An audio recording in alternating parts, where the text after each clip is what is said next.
professora Glória nos falou na aula passada sobre os contos de encantamento. Vimos o que é o símbolo. Significado essencial que promove a unidade do ser humano. Observamos a linguagem simbólica na leitura dos contos de encantamento, que, segundo Erich Fromm, deveria ser estudada como se fosse uma nova língua estrangeira. Aprendemos o que é a metamorfose nesses contos. Transformações importantes que promovem encantamentos. Boa aula!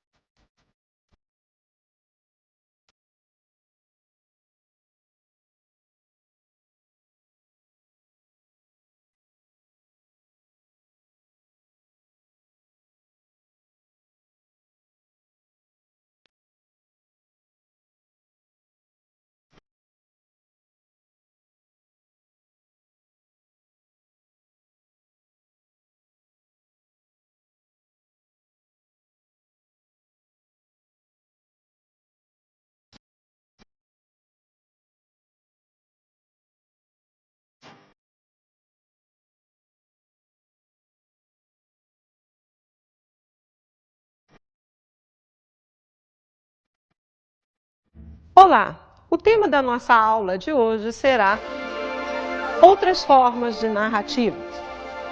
Primeiro veremos a retomada das narrativas de tradição, depois as narrativas do cotidiano e, finalmente, as narrativas de aventura. Vejamos primeiro a retomada das narrativas de tradição. Como vocês já viram, o conto de fadas é um tipo de narrativa bastante antigo, que remonta mesmo aos séculos XV e XVI. Pois bem, hoje o conto de fada tem sido retomado por alguns escritores e remodelado, retrabalhado. É o que acontece, por exemplo, com os contos de Marina Colasanti, que ela mesma chama de contos de fadas. Nos contos de Marina Colasanti, nós vemos a mulher no centro da narrativa. Isso faz parte também dos contos de fadas tradicionais. Não podemos esquecer que Perrault, quando se propôs a pesquisar as narrativas populares, tinha em mente também a verificação do papel feminino nessas narrativas. Hoje, Marina Colasanti faz algo semelhante, mas ela cria essas narrativas para discutir a questão feminina. No entanto, apesar de trabalhar uma questão tão difícil como o relacionamento entre o homem e a mulher, Marina Colasanti não deixa de lado o maravilhoso, que também está presente em vários de seus contos, como, por exemplo, A Moça Tecelã, em que a moça, tecendo o seu dia a dia, um dia sente falta de um companheiro. Passa então a abordar nos bastidores aquele que seria o seu marido. Quando esse marido se concretiza, ele se torna muito diferente daquilo que a moça havia sonhado. Passa a fazer exigências, cada dia mais e mais coisas. Chega a um ponto tal que a moça passa a vida apenas bordando para satisfazer os desejos do marido. Diante disso, então, ela começa a destecer. E conforme destece o seu tecido, o marido e tudo aquilo que ele havia desejado desaparecem, até que ela volte à sua vida normal. Como podemos observar, o maravilhoso também está inserido nesta narrativa contemporânea de Marina Colasanti. Outra característica importante da obra dessa escritora é a linguagem que ela utiliza. Assim como nos contos de fadas, a linguagem utilizada por Marina Colasanti é simbólica. Isso quer dizer que nós temos várias possibilidades de leitura, que podemos entender os seus contos num nível imediato de compreensão, por exemplo, como O Lobo Mau e O Chapeuzinho Vermelho, mas podemos também perceber o que está no subtexto, ou seja, no caso do conto de fadas a que eu me referi, um rito de passagem. Isso acontece também nas obras dessa escritora. Cada um de seus contos traz uma situação camuflada através da linguagem simbólica. Por isso, o leitor deste texto precisa estar muito atento, porque ele terá que decodificar a linguagem usada por essa escritora para que possa entender realmente de que trata cada um de seus contos. Os principais livros de contos de fadas de Marina Colasanti são Uma Ideia Toda Azul e 12 Reis e a Moça no Labirinto do Vento, da década de 70 ainda, final da década de 70, início da década de 80. Mais recentemente, a escritora retomou os contos de fadas com o lançamento dos livros Longe Como o Meu Querer e Entre a Espada e a Rosa. Esta é uma autora que, sem dúvida alguma, vale a pena conhecer. Não só a Marina Colasanti tem se preocupado em retomar o conto de fadas. Um autor bastante conhecido de todos nós, mais pela música que faz do que pela literatura, também retomou um conto famoso como Chapeuzinho Vermelho, só que dessa vez na figura de Chapeuzinho Amarelo. Chico Buarque de Holanda criou um poema chamado Chapeuzinho Amarelo, em que a menina morria de medo do lobo mau. Até que um dia ela deu de cara com ele. E aí foi tomada de uma coragem repentina e passou a chamar o lobo de bobo. Da ligação entre as palavras lobo e bobo, surgiu a palavra bolo. Vejam, lobo, lobo, lobo, a última sílaba de lobo junta-se à primeira de outra palavra lobo para formar o bolo. A menina então passou a ver um lobo como um bolo que poderia ser devorado a hora que ela quisesse. Dessa forma, ela consegue superar o medo que tinha do lobo e até a não ligar mais para ele. Vejam que, mais uma vez, temos uma história que trata dos medos infantis, assim como os antigos contos de fadas. Isso significa que essas narrativas terão sempre um lugar entre nós. Bem, nem só os contos de fada têm sido retomados. Acho mesmo que nós estamos num momento em que tudo está sendo refeito. E agora nós temos também a retomada do folclórico. Werner Zoltz, por exemplo, é um autor que, ao escrever Apenas um Curumim, retoma não só a ideia do índio como o fundador da cultura brasileira, como também os valores desta cultura indígena.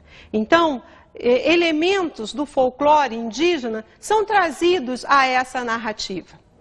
Isso também acontece com um outro livro bastante conhecido, O Mundo Mágico de Vovô Felício, da autoria de Vicente Guimarães, no qual, ao contar as histórias para os netos, o vovô Felício vai retomando elementos do folclore brasileiro. Além desses, um outro livro bastante interessante é Boi da Cara Preta, da autoria de Sérgio Caparelli. Como vocês devem saber, Sérgio Caparelli é um poeta que tem se dedicado a escrever para crianças. Em Boi da Cara Preta, ele retoma motivos do folclore brasileiro, como o próprio título do livro já diz, para fazer poesia, para brincar com as crianças. As crianças gostam muito e se familiarizam com os elementos que o poeta apresenta a eles. Além disso, há também hoje uma tendência a que se publiquem contos não só do folclore brasileiro, mas também da América Latina de uma forma geral. Há mesmo uma coedição latino-americana que tem uma série de livros, cada qual falando sobre um tema diferente. Por exemplo, Contos e Lendas de Amor.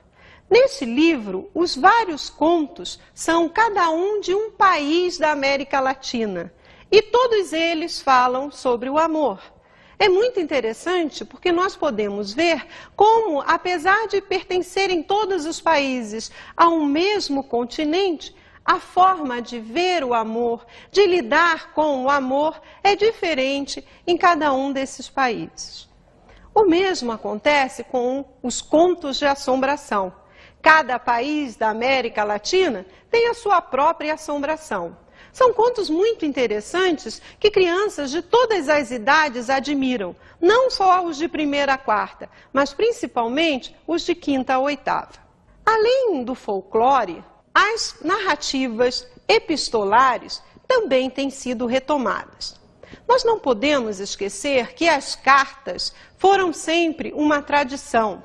Nós temos na literatura portuguesa as famosas cartas portuguesas, escritas por uma mulher que se trancou num convento porque não poderia casar com um homem a quem amava. Essas cartas, compiladas num livro, são famosas até hoje e estudadas nas universidades. Bem depois, alguns séculos depois, nós teremos uma obra também de muito sucesso, que é Os Sofrimentos do Jovem Werther, escrito por Goethe, um dos principais nomes do romantismo alemão. Esta obra fez um sucesso muito grande. Chegou mesmo, segundo dizem, a provocar uma onda de suicídios na Europa, porque todos que liam o livro se sentiam tão envolvidos por ele que eram tocados profundamente. E aqueles que eram infelizes no amor acabavam encontrando, assim como o jovem Werther, na morte a melhor solução.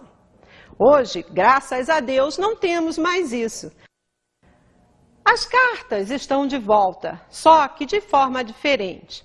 Temos, por exemplo, o livro Tem Carta para Mim, de Fanny Abramovich, no qual uma adolescente escreve cartas respondendo aquelas que recebeu dos amigos. Nesta forma de livro, nesta forma de narrativa, nós não temos um narrador. O que temos são as cartas, e é através da leitura delas que o leitor fica sabendo tudo o que aconteceu antes com a protagonista. É um feitio de obra que nos lembra muito as atuais agendas, aquelas que as adolescentes gostam tanto e que enchem de coisas até que fiquem bem gordas. As cartas, na verdade, são uma forma antiga do e-mail de hoje e também das agendas, que se aproximam talvez até um pouco mais da forma de diário. Por isso mesmo, autores como Álvaro Cardoso Gomes, por exemplo, escrevem obras como O Diário de Lucilena, na qual o adolescente todo dia escreve alguma coisa para o seu diário. Também não há um narrador, também não há outras partes da obra que não sejam aquelas escritas no diário. É através de uma redação intimista que o leitor vai tomando conhecimento de tudo o que acontece com a adolescente e com todos aqueles que vivem junto dela. Não só as cartas ou os contos de fadas têm sido retomados, as fábulas também. As fábulas são narrativas muito antigas, como vocês já devem saber. Devem ter tido contato com Fedro e mesmo recentemente com Monteiro Lobato. Mas nós sabemos que Esopo foi um dos primeiros a se preocupar com as fábulas. Pois é, essa prática, que é mais antiga do que a idade cristã, está sendo retomada hoje. Há muitos autores que utilizam os animais como protagonistas em suas obras. E não apenas obras destinadas a crianças de 1ª a 4ª série. Na verdade, é cada vez mais comum que se escrevam obras destinadas a todas as idades, em que as personagens sejam crianças. Este é o caso de Os Colegas, de Lígia Bojunga Nunes, a sua primeira obra a fazer sucesso. Nela, todos os personagens são cachorros, cachorros que vivem na rua e que são solidários uns aos outros. É uma história muito interessante porque passa para a criança uma lição de fraternidade. Outra obra interessante desta mesma autora é Angélica, que é a história de uma cegonha que não se conforma de ter que viver a vida mentindo, dizendo para as crianças que é ela quem traz o neném. E porque não compactua com a família que quer manter essa tradição, um dia resolve ir embora. É também uma história bem interessante. Além dessa, nós temos várias outras obras, como, por exemplo, Lúcia Já Vou Indo, de Maria Luísa Penteado, em que a protagonista é uma lesminha, que vai bem devagar a uma festa. Leva, na verdade, alguns dias. Ela tem que sair de casa dias antes da festa para poder chegar a tempo. Silvia Ortoff, que trabalha mais com poesia do que com narrativas, também escreveu um poema narrativo bem interessante, chamado Maria Vai com as Outras. Neste texto, ela conta a história de uma ovelhinha que sempre concordava com tudo que as outras falavam. Até que um dia ela percebe que se não assumir a sua própria ideia, que não assumir aquilo em que ela acredita, irá morrer. Então, ela se rebela. Como vocês podem perceber, nessas fábulas modernas, nós temos também o comportamento dos animais ensinando alguma coisa ao homem. Portanto, embora pareçam diferentes, essas fábulas são muito parecidas com aquelas fábulas de Esopo. Outro tipo de narrativa que nós vamos discutir hoje são as narrativas do cotidiano. Mas isso fica para depois do intervalo.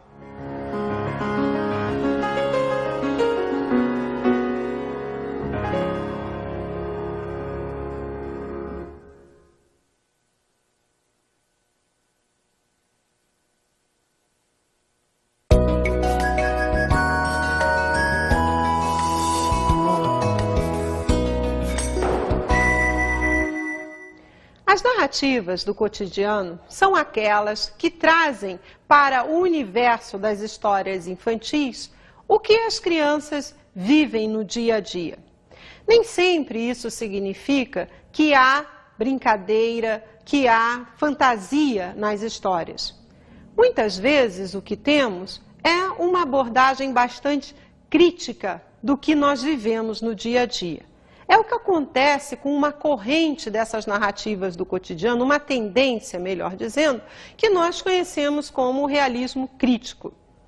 Por exemplo, uma obra de Odete Barros Motte, chamada O Retirante, Justino o Retirante, trata da questão das crianças nordestinas, que são obrigadas a se mudar, que são retiradas de sua casa, de seu lar, em função da pobreza em que vivem nos seus estados. Então, nesta obra, a temática é muito ligada ao cotidiano sem nenhuma fantasia, mas é necessário que se discutam essas questões. Assim também, Ana Maria Machado traz para a narrativa uma questão que nos preocupa muito, que é a do índio.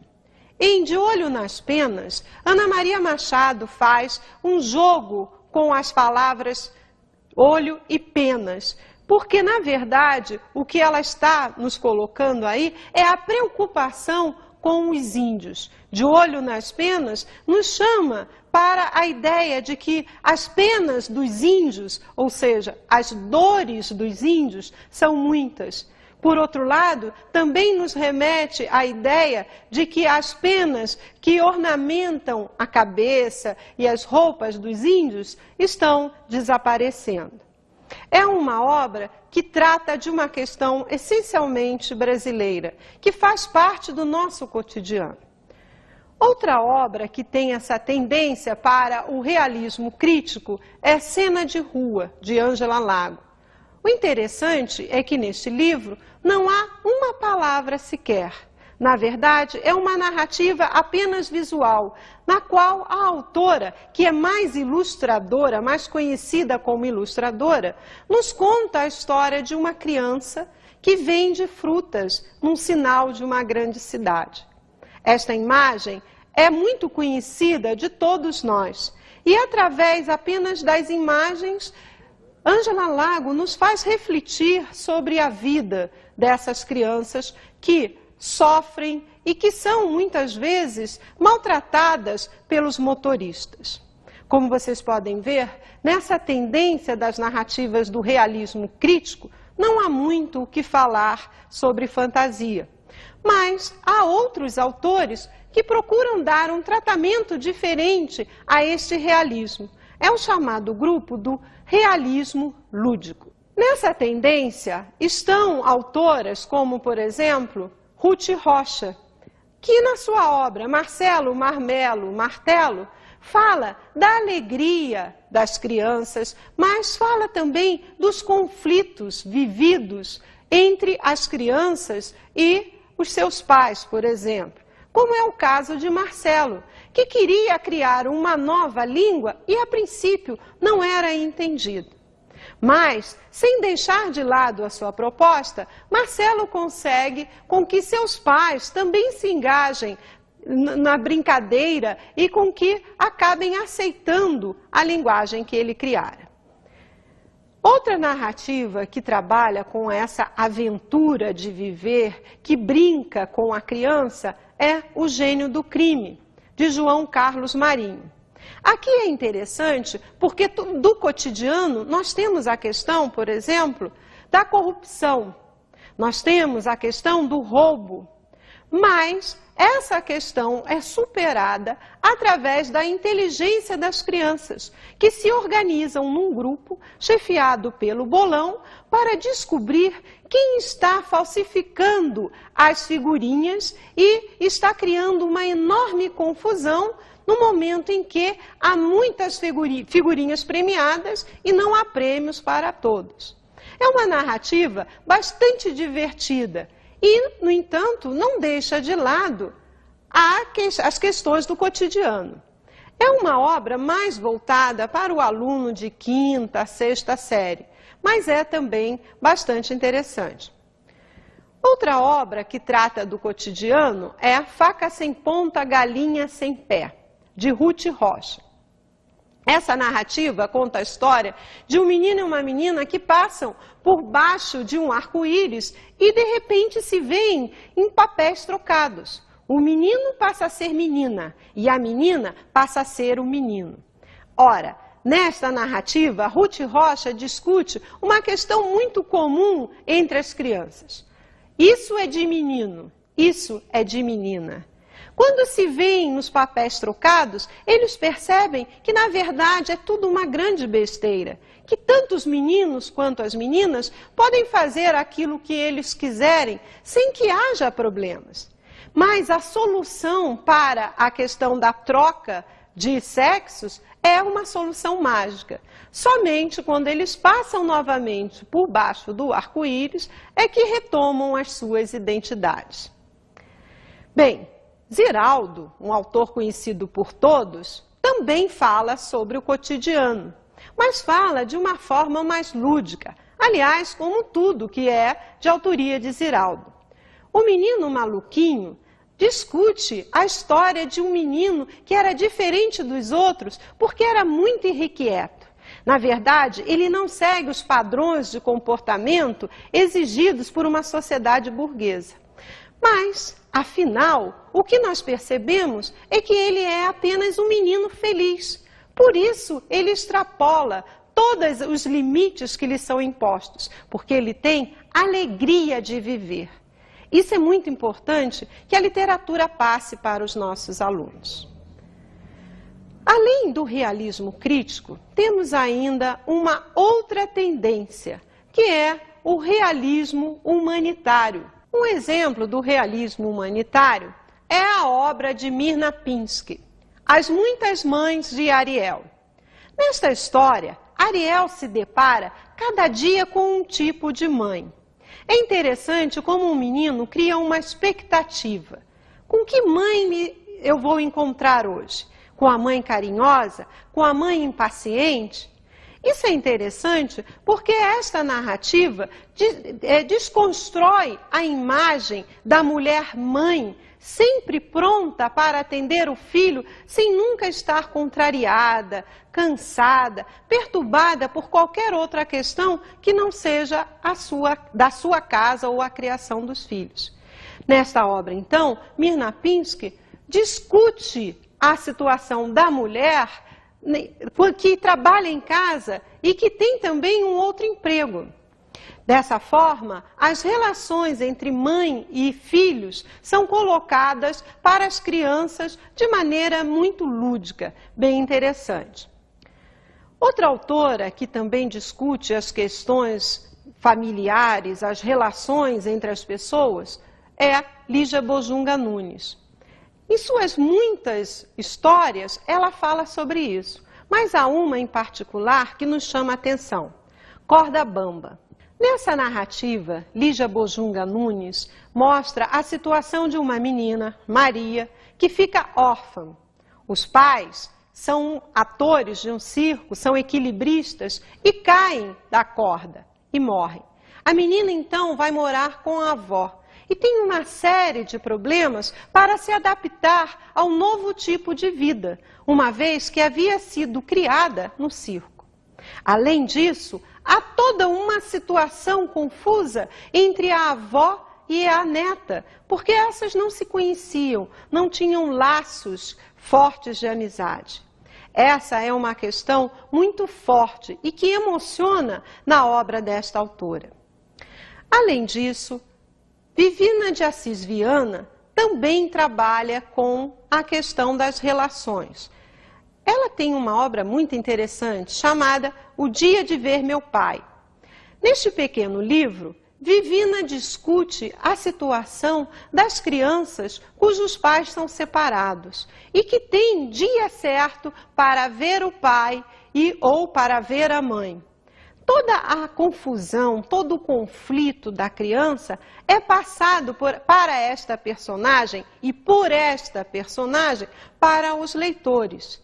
A criança, então, muitas vezes se identifica com a personagem e consegue ver alternativas para as situações da sua vida que antes parecia tão confusa. Esta é uma tendência bastante forte na literatura para jovens e crianças dos dias de hoje.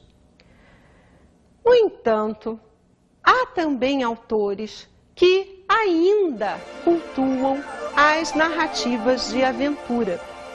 Aquelas narrativas gostosas que nos remetem à origem, por exemplo, de uma Odisseia, em que a volta de Ulisses para casa nos é narrada minuciosamente.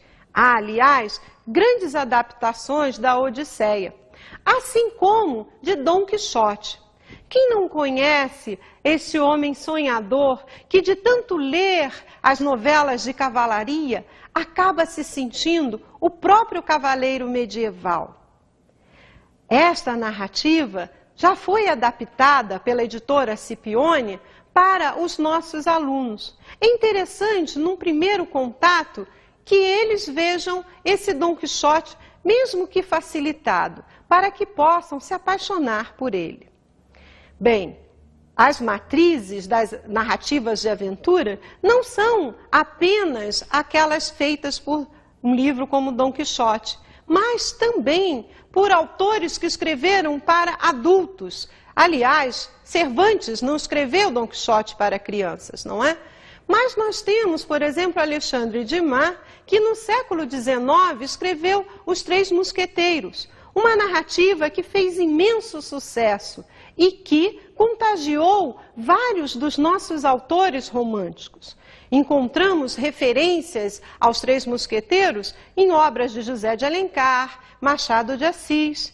E ainda hoje, essa narrativa é interessante para os nossos jovens e serve de modelo para outras narrativas de aventura. Quem não conhece as histórias de Júlio Verne? Quem nunca ouviu falar em 20.000 Léguas Submarinas?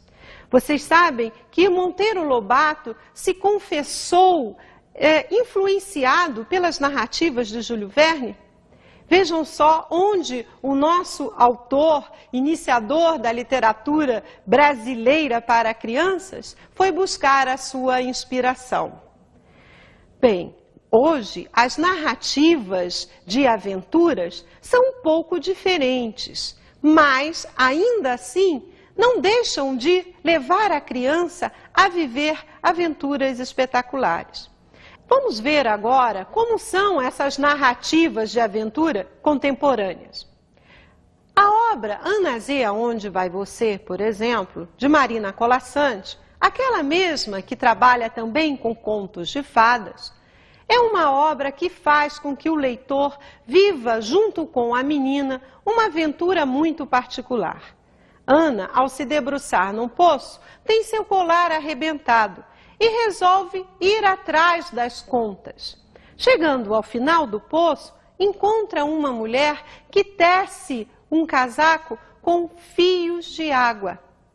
Ela estranha, mas pergunta à mulher se não viu as suas pérolas. A mulher então diz que os peixes devem tê-las comido.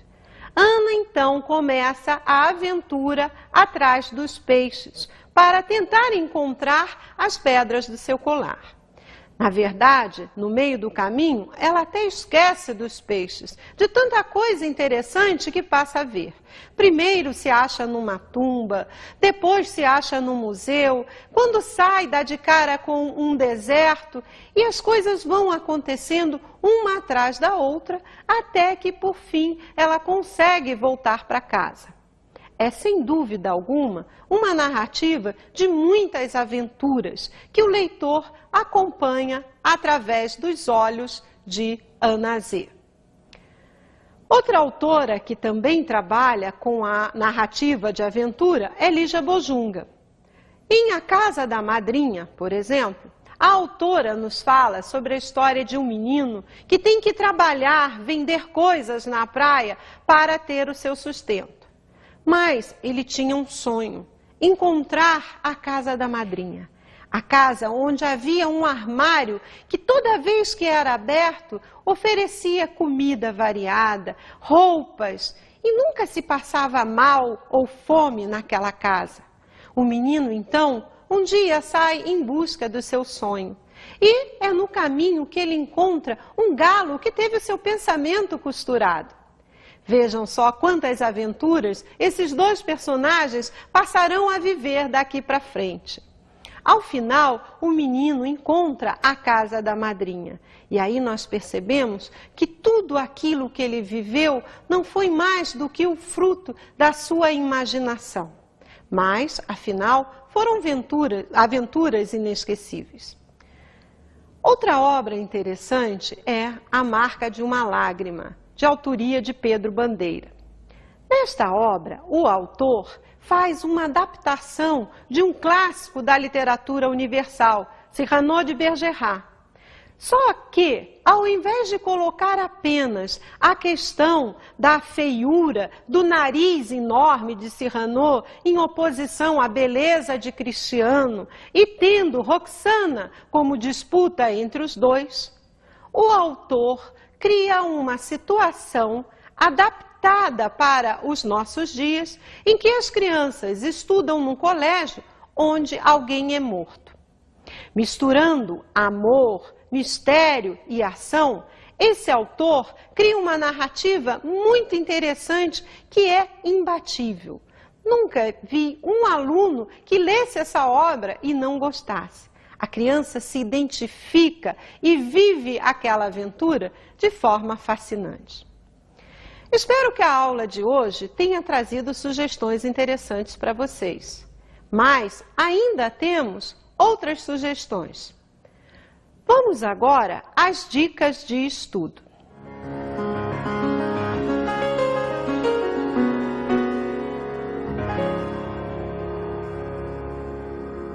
A primeira dica de hoje é a Literatura Infantil, Teoria e Prática, de Maria Antonieta Cunha, publicado pela Ática. Neste volume, vocês poderão encontrar análises de textos, sugestões de trabalhos com os alunos e, além disso, várias questões teóricas que, com certeza, ajudarão no desempenho em sala de aula.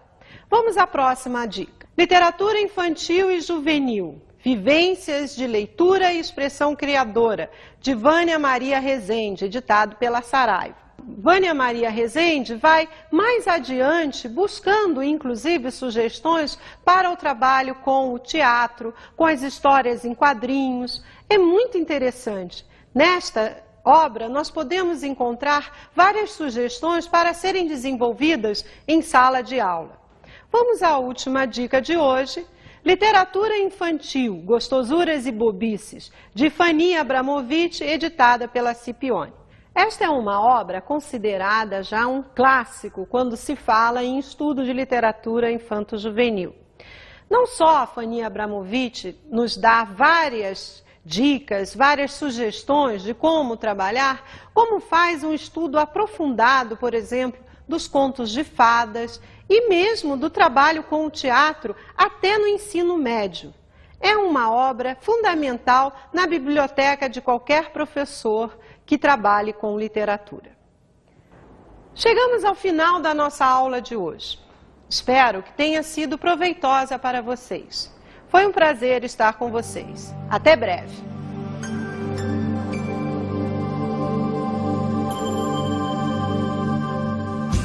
Outras formas de narrativa foi o tema da aula de hoje. A professora Kátia nos falou sobre a retomada das narrativas de tradição. Hoje vimos como as fábulas e os contos de fadas, que são narrativas tradicionais, são retomados nos dias de hoje. Vimos quais são as narrativas do cotidiano. Outro tipo de narrativa comum na literatura infanto-juvenil de hoje são as narrativas do cotidiano, em que o dia a dia das crianças é tratado de forma diferente. Observamos o que são as narrativas de aventura. Tomando por base narrativas tradicionais como Dom Quixote e Os Três Mosqueteiros, vimos como as narrativas de aventuras hoje estão sendo reescritas. Até a próxima!